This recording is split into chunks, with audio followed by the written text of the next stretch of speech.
Zdravo i dobrodošli na naš kanal. Danas ćemo spremati jedan lep kolač, što bi se reklo za lenje domaćice. Samo sve zbućkate u miks, izmiksate, izbućkate u tepsiju i gotovo. A svi ga vole jer ima čokoladu. Tako da nadam se da će vam se dopasti. Uživajte! Prvo ćemo umutiti jaja i šećer, dok se šećer skroz ne rastopi, odnosno dok smesa ne postane skoro bela.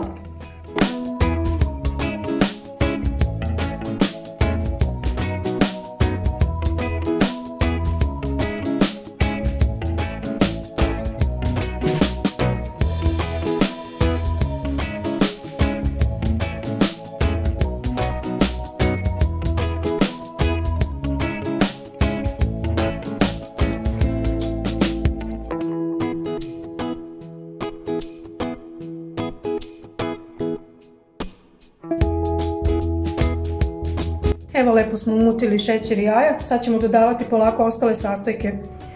Pošto se nećemo čuti od miksera, znači ići će krčki jogurt, brašno, puding od vanile i prašak za pecivo i ulje. A na kraju ću na krupniju iseći jednu tamnu čokoladu za kuvanje. Eto, vidjet ćete i redosled koji budem, mislim sve jedno je u suštini redosled, ali vidjet ćete šta ide.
Sad ćemo na krupnije malo delove iseći čokoladu za, i ako ne volite krupnije, možete da izrendate.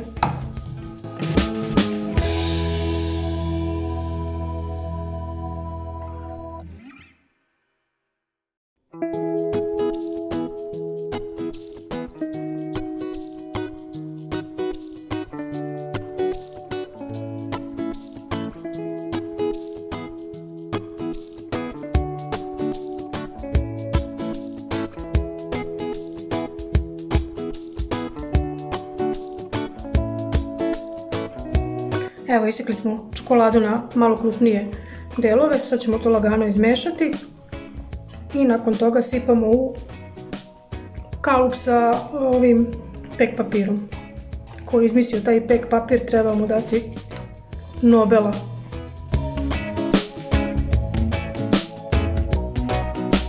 Evo, vidite kako to lepo izgleda. Sad ćemo da prespemo i spremno je za pečenje.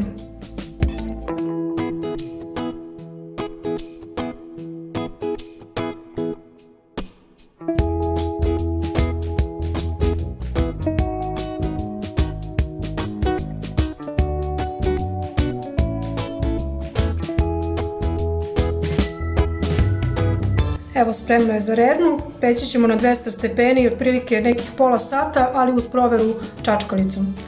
Tako da se čujemo kasnije. Evo ga, naš kolač za lenje domaćice je gotov. Nećemo ga sad seći da ne bi bio gnjecav, jako se seče vreo, pa ćemo kasnije kad se malo prohladi da ga pospemo prah šećerom i da serviramo na tanjir.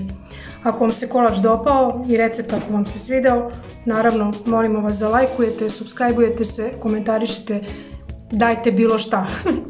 Pozdrav svima, uživajte!